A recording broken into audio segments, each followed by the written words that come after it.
Hello everyone, a very good morning to all of you students.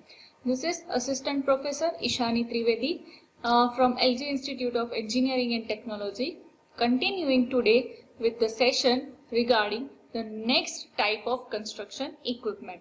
So students, in the previous session, up to that session, we have discussed about various types of excavator, right? We have already been through power shovels, through drag lines, clamshells, right? Different type of excavating equipment are already discussed in detail.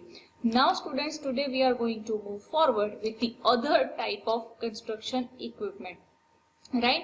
Now all of these different type of equipment which we are going to study now will be having different aims of construction activities, right? It will be used for various purposes. Till now, we discussed only about the excavation of the earth, about the moving of earth. Now further we are going to discuss equipment with their particular aims and their purposes in the construction industry or in the construction activity. So the first which we are going to discuss now today, the next equipment is road pavers, right? It is also known as paving machine. You can also call it as only pavers. You can also call it as road pavers. Now, let us further discuss that what is a road paving machine. Now see students, from the name itself you should be able to recognize that here we are talking about construction of the road pavements, right?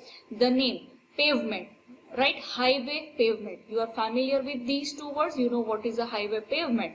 Now to construct this pavement, the machine which we have is known as road pavers, right? So the pavers are specifically going to construct what? They are going to construct the highways, the roads, the bridges, or laying the runways, or also for the parking lots, etc. So any kind of pavement construction which can be done with the help of the particular equipment, that is known as road pavers or paving machine.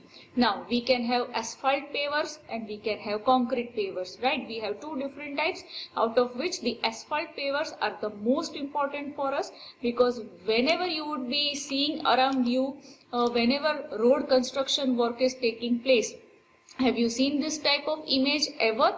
I think yes, you have seen it. So the particular machine where you can see that laying of asphalt, laying of bitumen, right? If we talk about bituminous road, if we talk about asphalt roads, then you would have seen that how the construction of the asphalt roads are carried out all around you, even in your city, right? You can see that layers of asphalt, layers of bitumen are laid with the help of the particular machine or the equipment, which is ultimately tractor mounted, right? And there will be various parts in it, and the mixing process will be done of the material, and simultaneously it will be laid on the track. That is how it works. So this is your type of the equipment which you have seen. And also after the laying of the asphalt with the help of the road pavers, simultaneous compaction is done, rolling is done with the help of rollers, right? Once the asphalt road is being laid with the help of paving machine with the pavers, then at the back you should be able to see that with the help of rollers it is simultaneously compacted, it is rolled, and the rollers are moved on the surface. This is how the construction work takes place. So today specifically we are going to talk about this particular type of equipment, that is paving machine or road pavers. You can see the image in front of you, that how the equipment looks to you, how the machine looks to you, although you have seen it for real. So let us talk about certain theories and certain working operations regarding the pavers. So first it says that the paver, right? It is a paver finisher. See, it has varieties of names, right? It is known by different names in different locations and places. So it is a paver finisher, it is an asphalt finisher, it is also called paving machine, it is called road pavers, right? Similarly, like this, you can also have concrete pavers which lays the concrete roads when you talk about the concrete highway pavement. So it is an engineering vehicle used to lay the asphalt on the roadways, on the bridge, on the parking lots. Not just for the pavement, for the laying of the base course or sub base course also. Whenever you want to lay any kind of course which has asphalt to be laid, then you can use it for the same.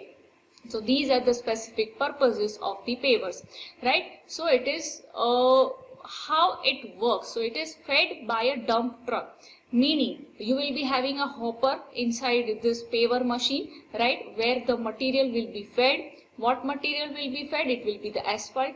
Now you know that when you are carrying out the mixing of bitumen or asphalt material, it will be at high temperature, so it will be a hot mix. When it is laid, it is hot mix, so temperature has to be maintained, it has to be controlled. So the material is dumped into the paver with the help of a dump truck. The dump truck can be rear dump, it can be side dump. I think you have seen different types of dumping trucks. Next, a separate machine, a roller. I think I already discussed about the roller right now. So a separate machine called the roller is then used to press the hot asphalt mix, resulting in a smooth, even surface, right? As I told you that the asphalt, when it will be mixed, it will be a hot mix. So whenever a material is hot, whenever the material which you are laying is hot, then if you immediately carry out the rolling process, immediately you carry out the compaction process, then it will be laid into smooth layers of uniform thickness. This is how the working methodology is achieved for the road pavers. The sub base, right? The sub base is prepared, meaning the material is prepared by the use of a grader. Now what is a grader or a crusher? Meaning when you have the material, when you have the asphalt, when you have the bitumen, the material has to be crushed, it has to be graded. So for that again another type of equipment is used over here. One more equipment comes in picture, that is your grader or a crusher, right? So it is prepared in that, meaning the sub base material, the partial crushing is done to trim the crushed stone to profile after the rolling, right? I think I already explained this to you. It has been just put up in simple words over here. Next, I am showing you another image over here, which is again an example of a paver machine. You can see that how the construction work is carried out using the same. Next, I am showing you the dumping truck. I already said right now that you should be knowing what is a dumping truck. Still, I am showing you an image over here. You can see that it is a rear dump truck, right? You can have rear dump truck, you can have side dump truck, and you can have front dump truck, right? It depends on what type of mounting you are dealing with. So here you can see how the material is fed into the hopper of the road pavers with the help of rear and dumping truck, right? So if I want to put up the process in animated version, then you can see over here that at first the asphalt will be laid with the help of the road pavers, right? The material is fed with the help of the dump truck, and on the left side you can see that simultaneously rolling process is being done. This is how your work is done. Okay students, so now let us move forward with the technical working of the road pavers. We are going to talk about technical words and how you have to explain when the working of the pavers is asked. So first it says the tractor unit. Now ultimately students, this is going to be a tractor unit. We always have two types of mounting. Either we have tractor unit or we have crawler unit, right? So here if it is the tractor unit, then the power, right? The power for moving is provided by the paver wheels, which is at the bottom, the paver wheels or the paver tracks, right? And for all powered machinery on the paver. Next, it says the tractor unit includes. Now we are talking about the parts of the paver, right? What are the parts included? So first it has a receiving hopper, meaning the hopper where you are going to dump the material which is to be laid with the help of the dumping truck. So you are going to have a receiver hopper in the paving machine. Second, feed conveyor, right? There will be a conveyor inside which will be fed with the help of the material. Then you have the flow control gates, meaning when you are moving the road paver, just like screed, right? If you know about screed vibrators, about screed compactor, so when you are laying it, it will be having gates inside. It has to be controlled with the help of the skilled operator, so it will have the flow gates. Then it has the distributing augers, right? It will be having augers at the bottom. You know what is an auger. So with the help of the auger, the material will be distributed, right? Because the material will be hard, it will be of high density. So the augers is going to spread, it is going to distribute the material at the bottom. right? Auger is in the shape of a screw. You know what is an auger, so you can also call it a spreading screw. It is just a name. Then you have the power plant, that is your engine by which the equipment runs. You have the transmissions, you have dual controls for the laying and closing operation, and the operator seat, that is, I already said that you require a skilled operator, and the wheels or the tracks. This is how your complete road paver, the basic units, the basic parts makes up the road paving machine. So when in operation, the tractor unit, right, the tractor unit and the engine propels the paver, meaning see, these are the mechanical engineering terms, students. Again, we are dealing with the equipment, we are dealing with the vehicle. So this is how the engine works. As you move the engine, as you move it forward, the augers at the bottom, the flow gates will be opened. So with the help of the material present inside the hopper will be conveyed, and the augers at the bottom is going to spread it, and this is how your material is going to be laid. Now, this mix will be hot, right, as the temperature becomes high, because the material is bitumen material.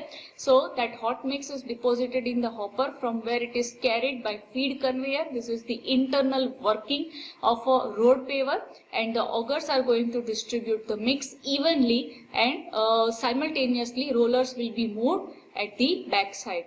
This is how your asphalt pavers work. Now, if I want to talk about specific advantages of the paver machine, then uniform thickness layer tracks can be laid. The first important thing is uniform thickness. I think we already discussed this, and I have already also said to you that whenever I discuss any kind of theories, try to find out the advantage, disadvantage and applications from the theory itself. So it says uniform thickness of asphalt layers can be made. Next, it is suitable for camber. Now, when you talk about highway engineering, then camber is the slope which has to be provided. So, to lay the cambers also, you can use the asphalt pavers. Now, students, next we are going to move with the second type of equipment in today's session, that is concrete batching plant. Now, students, you are already familiar with concrete technology. You know that what is a concrete mix by now. You have studied that in detail. So, if you want to talk about concrete, then we have different ingredients, materials. So, for that, we have the process. For the manufacturing of concrete, we have the processes like mixing, then you have transporting, placing, compaction and curing. You know all of these processes. So what we are going to talk about over here is the batching plant, right? The mixing plant for concrete. So unless and unlike if you don't have a very confined area where the mixing work cannot be performed, in most cases you are going to have a concrete batching plant. You can see the image right in front of you. I think you have seen such type of batching plants in numerous sites all around you. Whenever you are going through a construction activity area, then you would have seen that such mobile plants or batching plants are set up, so that this would be distributing the concrete with the help of transit mixers, that is the trucks or the dumpers, so that mix will be transported to the surrounding areas of the site, right? So this is your concrete batching plant. So it is done wherever it is required. Otherwise, you also have portable mixers, right? Sometimes you have fixed plants and sometimes you have portable mixers, right? So here we are going to study only about the different types of batching plant. That is important for us because we are talking about the equipment. If I want to classify various types of batching plants, then we can classify based on the various parameters which you have to remember. So if it is done unless the project is in a remote location or relatively large, right? As I said that unless if it is not possible, otherwise you can always have a batching plant with you. What are the main components of the batching plant? I think you know already that there is the large cylindrical tank which you can see right in front of you. Those are known as cement silos or cement storage, where you can store the cement and sand and aggregate. Then you should be having water tank for the provision of water in the concrete mix. Then you should be having the connecting pipeline with the water tank which will transport water to the site. Then you are going to have a mixing hopper where the mixing will take place. You will have a hopper that will be your mixing hopper where the mixing process will take place. Then you will be having an operating cabin from where the skilled operator will be operating. It can be either manually operated, it can be fully automatic, it can be semi-automatic. And then you will be finally having the transit mixer, the truck mixer, where the concrete will be laid and then it will be transported, and along with that revolutions will be taking place so that the concrete doesn't set. So these are the basic parts which I said in an overview. Let us see that how technically you are supposed to put this up. So the first we have is the storage bins. As I told you, the storage silos for the cement, for the storage of material. You can call it as storage bins and you can call it as storage silos. For sand and aggregate and cement, for the raw water tank. Then you are going to have a belt conveyor to transport the material, right? Wherever you are storing the material, you are going to have to take it from that place to the mixing hopper. So I said that there will be belt conveyors and for transporting sand and the aggregate. Next we have the refrigeration plant for the purpose of water. I said that we'll be having a water tank, but here it says that it will be a refrigeration plant so that chilled water can be provided. You can at least maintain the temperature of the water. Then you will be having mixers, that the hopper, right? The hopper means the mixers. It will be two numbers. It will be having 3 meter cube capacity. It can be more, it can be less. And then you will be having the transit mixers, that is the truck mixer, where you are going to discharge your ready mix concrete. Right. So next I am going to discuss about the classification of the batching plant. I think you have already knowing this, but still we are going to discuss it. And I also am showing you a layout of the concrete batching plant, which we already saw in the last slide. This is the skip type of concrete batching plant. So here we have certain parameters based on which you can classify the concrete mixers. The first is based on operating conditions, right? Based on this we will be having batch mixers and continuous mixers. What is the difference between these two type of mixers? In the batch mixers, the concrete mixing will be done in batches throughout the day, while in continuous mixers it will be constantly operated from the start of the work to the end of the work. That is your continuous mixer. Next you have a classification based on principle of mixing, right? It will be of gravity type, where the material will be fed into the hopper under the effect of gravity, and you will be having forced type, where you will have to pump the material up to the hopper if it is at an elevated stage. Next, according to condition of use, we have stationary concrete mixing. I told you that we have two types. We can have portable one and we can have fixed one. So based on that we have stationary type and then we have portable type. About batch mixer and continuous mixer, I already told you what is the difference between these two. Next it says each new batch will be charged into the drum of the mixer only when the preceding batch has been discharged. What does this mean? Meaning, once a single batch of concrete mix has completed the mixing process and then it is discharged with the help of the transit mixers and it is left, then and then only the second batch mixing will be performed, the preceding one, right? This is how it says that batch by batch mixing will be done in the batch mixers. Next, where are these batch mixers used? It is used for normal concreting works, and for large and heavy scale production you can use the continuous mixer throughout the working site. Next, again you can classify the batch mixers more. If you have seen in your laboratory as well, then you have a type of the concrete mixer. Now I want you to find out what type of mixer it is and in what classification you will place based on the one you are seeing over here right in front of you. So the batch mixers are classified as tilting type and non-tilting type and reversing type. Tilting type means you will be able to tilt the angle of the hopper. In the non-tilting type it will be fixed, and in the reversing type you can carry out both the operations simultaneously. So this is how your concrete batching plant works. You can also draw the layout on your own. I think you are very much familiar with it. So students, we are keeping up to here till today. We will see the other type of excavating equipment in the next session. Have a good day students. Thank you.